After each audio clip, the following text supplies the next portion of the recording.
제25장.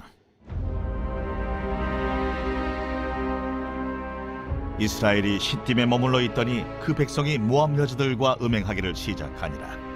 그 여자들이 자기 신들에게 제사할 때에 이스라엘 백성을 청함에 백성이 먹고 그들의 신들에게 절하므로 이스라엘이 바알보올에게 가담한지라. 여호와께서 이스라엘에게 진노하시니라.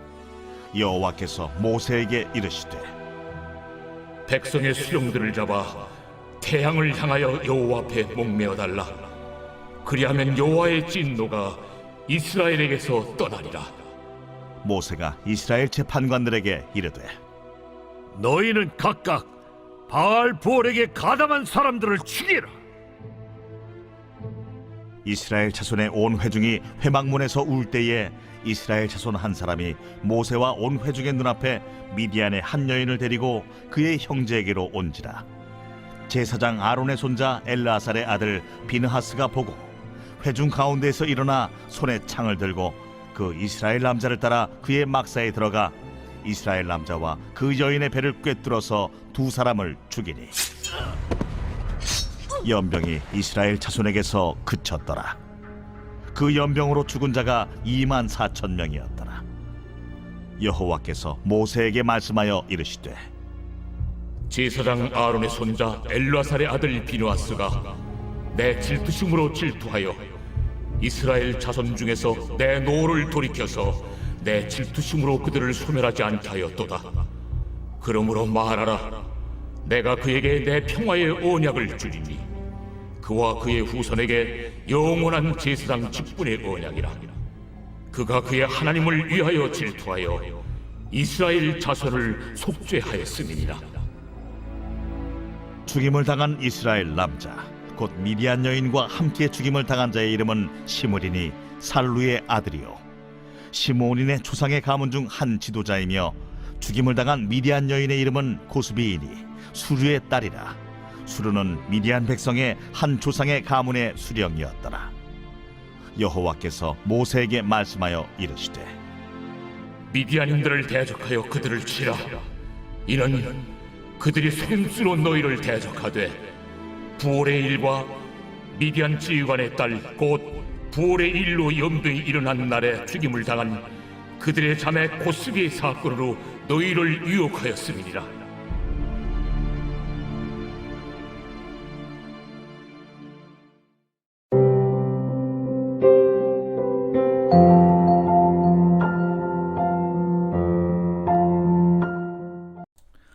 여러분 반갑습니다. 오늘도 큐티로는 기막힌 하루입니다. 본 말씀 민수기 25장 1절부터 18절의 말씀입니다.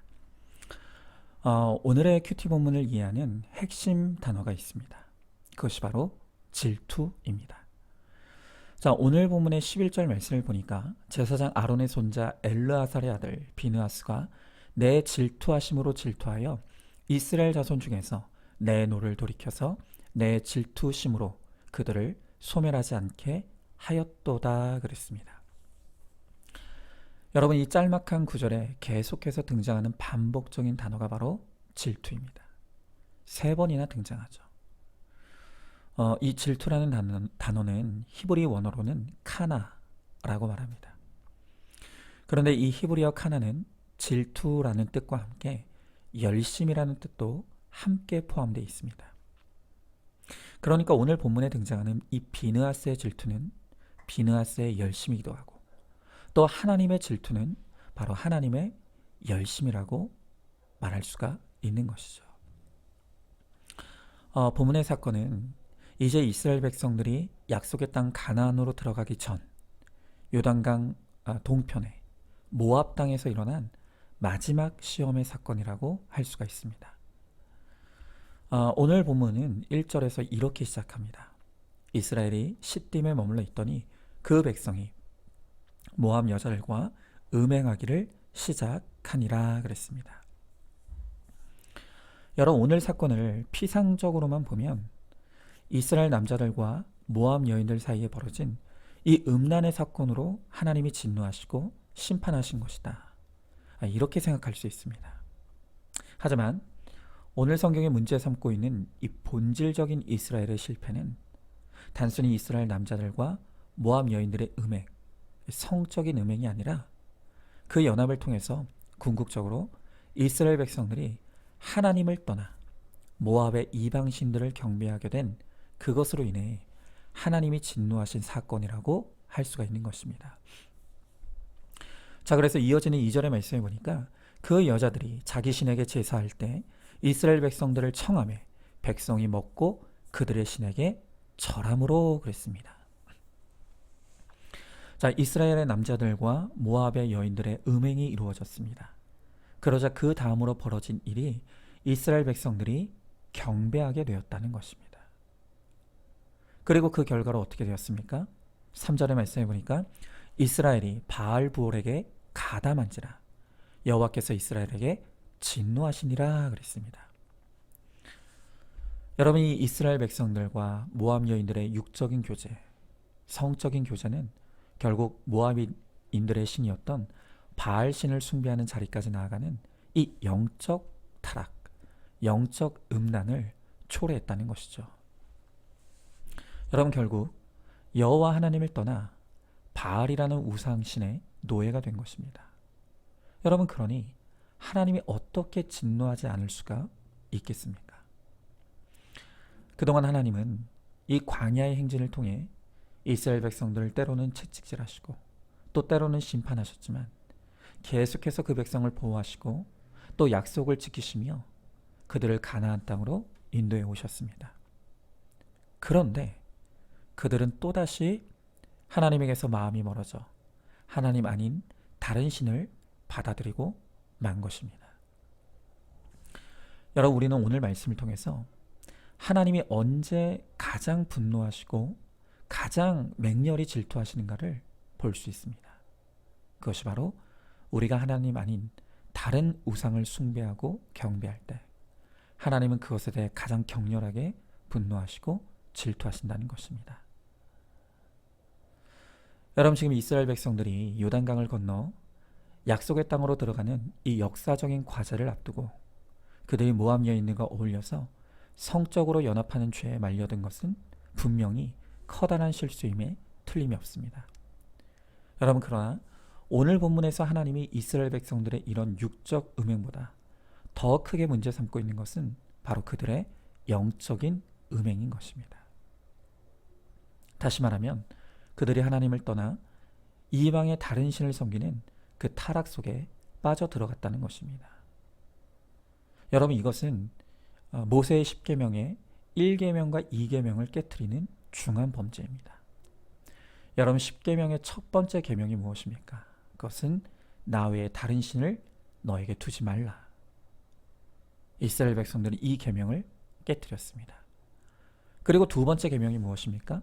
너를 위하여 새긴 우상을 만들지 말고 또 그것들에게 절하지 말고 그것들을 섬기지 말라. 이스라엘 백성들은 두 번째 계명도 깨트렸습니다. 여러분, 특별히 오늘 본문의 3절을 다시 보시면 이스라엘 백성들이 바알 부올에게 가담한지라 그랬습니다. 여러분, 여기서 이 가담했다는 말의 의미는 무엇이냐면 멍에를 스스로 짊어지게 되었다. 스스로 멍에를 지게 되었다. 이 뜻입니다. 그러니까 이제 이스라엘 백성들은 바알 신과 멍에를 같이 하며 바알의 노예로 종속되고 말았다는 것입니다. 여러분, 이스라엘 백성들은 하나님의 자녀입니다. 그런데 그 하나님의 자녀들이 우상신의 노예가 되고 말았다는 것입니다. 여러분, 그러니 하나님이 어찌 진노하지 않을 수가 있겠습니까? 여러분, 잊지 마십시오. 가장 무서운 죄, 그것은 육적 타락 이상의 영적 타락이고 하나님은 그것을 맹렬하게 질투하신다는 것입니다. 여러분, 이 질투는 하나님께서 그 백성을 포기하지 않으시는 하나님의 열심의 결과입니다. 여러분, 우리도 그렇지 않습니까? 우리가 내 아내, 내 남편을 너무나 사랑하는데 그가 우리를 배신하고 다른 대상을 사랑하게 될 때 우리는 당연히 질투하지 않겠습니까? 여러분, 우리의 가정을 지키기 위해서, 이 사랑을 지키기 위해서 우리는 당연히 질투해야 되는 것입니다. 여러분, 이것이 바로 하나님의 질투입니다. 여러분, 우리가 하나님 앞에 하나님 닮은 존재로 지음받은 가장 중요한 목적 가운데 하나가 하나님과 거룩한 사귐을 나누기 위해서 하나님이 우리를 하나님의 자녀로 삼아주셨습니다. 여러분, 그래서 이 신약의 요한일서 첫머리에 보면 이 요한일서를 기록하고 있는 목적을 이렇게 밝히고 있습니다. 요한일서 1장 3절 4절의 말씀에 보니까 우리가 보고 들은 바를 너희에게도 전하면 너희로 우리와 사귐이 있게 하려 함이라. 우리의 사귐은 아버지와 그의 아들 예수 그리스도와 더불어 누림이라 그랬습니다. 여러분, 그러니까 이 사도 요한이 요한일서를 쓰고 있는 목적이 뭐라고 하냐면 아버지 하나님과 그 아들 예수 그리스도와 우리가 사귀고 교제하여 기쁨이 충만하게 하기 위해 이 서신을 썼다라는 것입니다. 그렇습니다. 우리는 하나님과 사귀며 교제함의 기쁨을 누리기 위해 하나님의 자녀로 부름받았습니다. 자, 그런데 이 요한일서는 어떻게 끝나는 줄 아십니까? 이 요한일서의 마지막 장 마지막 절인 요한일서 5장 21절에 보니까 자녀들아 너희 자신을 지켜 우상에게서 멀리하라 그랬습니다. 자, 방금 하나님과 예수님과의 교제의 중요성을 강조하는 이 서신의 가장 끝머리는 뭐라고 합니까? 우상을 멀리하라는 것입니다. 그러니까 우리와 하나님 사이의 이 교제, 이 사귐의 기쁨을 방해하고 파괴하는 것이 무엇인가? 그게 바로 우상 숭배라는 것입니다. 자, 여러분, 우상이 뭡니까? 우상은 나와 하나님 사이에 끼어든 모든 것이고 하나님보다 더 믿고 사랑하고 의지하는 모든 것이 바로 다 우상입니다. 여러분, 지금 나와 하나님 사이에 돈이 있습니까? 그래서 내가 돈을 더 믿고 사랑하고 의지합니까? 하나님은 그 돈 우상을 깨트리시는 사건을 통해서 우리를 하나님만 의지하는 구원의 백성이 되게 하실 것입니다. 또 혹시 나와 하나님 사이에 애인 혹은 배우자가 있습니까? 그래서 내가 그 사람을 더 믿고 사랑하고 의지합니까? 그렇다면 하나님은 반드시 그 사람 우상을 깨트리는 사건을 통해 우리가 오직 하나님만 믿는 믿음의 사람으로 우리를 세워가실 것입니다. 제 아내가 암에 걸렸던 시간들이 있었습니다. 제 아내가 암에 걸렸다는 소식을 처음 들었던 그날, 저는 두려운 마음으로 이 사건의 해석을 구하며 그날 큐티 본문을 폈습니다. 그때 저의 눈을 사로잡았던 말씀이 이사야서 45장 16절의 말씀이었습니다. 그 말씀은 이랬습니다. 우상을 만드는 자는 부끄러움을 당하며 욕을 받아 다 함께 수욕 중에 들어갈 것이로되. 여러분, 이 말씀을 통해서 하나님은 저에게 아내의 암 사건은 제 속에 저도 모르게 세워진 저의 아내 우상이 무너지는 사건이라고 해석해 주셨습니다. 그런데 그 말씀이 저에게 올소이다가 되었습니다. 왜냐하면 저의 삶의 너무나 많은 부분에 있어서 저는 아내를 의존하고 있었습니다. 그래서 제 아내가 암에 걸렸다는 소식을 들었을 때 저는 벌써 아내가 없어지면 내 삶에 일어날 여러 힘든 일들을 상상하게 되었습니다. 그러면서 아내가 없어지면 저는 못 사는 사람인 것처럼 두려움에 빠져들었습니다. 그때 하나님은 이사야서의 말씀을 통해서 제 아내가 저의 우상임을 깨닫게 하셨고, 제가 유일하게 두려워할 일은 오직 하나님이 내 삶에서 떠나는 것이라고 말씀해 주셨습니다. 그리고 하나님만 나와 함께 하신다면 그 어떤 사건도 두려워할 필요가 없다고 저에게 말씀해 주셨습니다. 자, 여러분, 아내를 사랑하는 것이 무슨 죄이겠습니까? 아니, 오히려 하나님은 우리 남편들에게 명령하시기를 아내를 사랑하라 하시면서 예수님께서 교회를 위해 죽으신 것처럼 아내를 사랑해야 된다고 명령하십니다. 여러분, 그러나 우리가 그토록 사랑해야 될 그 아내도 하나님보다 더 사랑하게 되면 그것은 우상입니다. 우상은 절대로 우리의 참되고 영원한 사랑의 대상이 될 수 없다는 것을 하나님은 제 아내의 암 사건을 통해서 저에게 철저하게 가르쳐 주신 것입니다. 그래서 저는 그날 이 말씀을 통해 제 속에 세워져 있던 아내의 우상을 드러내어 회개하며 내 평생에 하나님을 가장 사랑할 수 있게 해달라고 기도했습니다. 그리고 제 아내의 생사를 오직 주님께 맡겨드렸습니다. 살려주시면 감사하고 데려가셔도 하나님께 영광 돌리겠습니다. 여러분, 감사하게도 하나님께서 제 회개를 받아주셔서 제 아내의 건강을 지금까지 지켜주고 계십니다. 여러분, 하나님과 나 사이를 가로막고 있는 우상이 무엇입니까? 그 우상을 사랑하고 바라보고 믿고 의지하느라 하나님을 온전히 믿고 섬기지 못하고 있지는 않습니까? 오늘 이 말씀을 통해 그 우상을 드러내시고 회개로 깨뜨리시기 바랍니다. 만약 내가 그 우상을 깨뜨리지 않는다면 하나님이 반드시 맹렬한 질투의 열심으로 그 우상을 깨뜨리시러 오실 것입니다. 하나님은 반드시 우리를 구원하시고 거룩하게 하실 것이기에 우리와 하나님 사이를 가로막는 그 어떤 것도 용납지 않으시는 하나님이십니다. 그것이 바로 우리를 향한 하나님의 열심이고 하나님의 사랑입니다. 여러분, 한번 질문해 봅니다. 나와 하나님 사이를 가로막고 있는 그것이 무엇이고 누구입니까? 하나님보다 내가 더 사랑하고 신뢰하고 의지하는 대상은 다 우상이라는 것을 인정하십니까? 말씀으로 나의 우상을 드러내어 회개함으로 깨트리시기 바랍니다. 만약 내가 깨트리지 않는다면 하나님이 고난의 사건으로 깨트리실 수밖에 없다는 것을 깨달으시기 바랍니다. 자, 오늘도 10월 23일 보석 상자입니다. 나는 성부, 성자, 성령이 총동원되어 택한 사람입니다. 나는 성부가 택하시고 성령이 도와주시는 신분입니다. 성자 예수님께서 나를 위해 죽어주심으로 생명보다 귀한 사랑을 받은 신분입니다.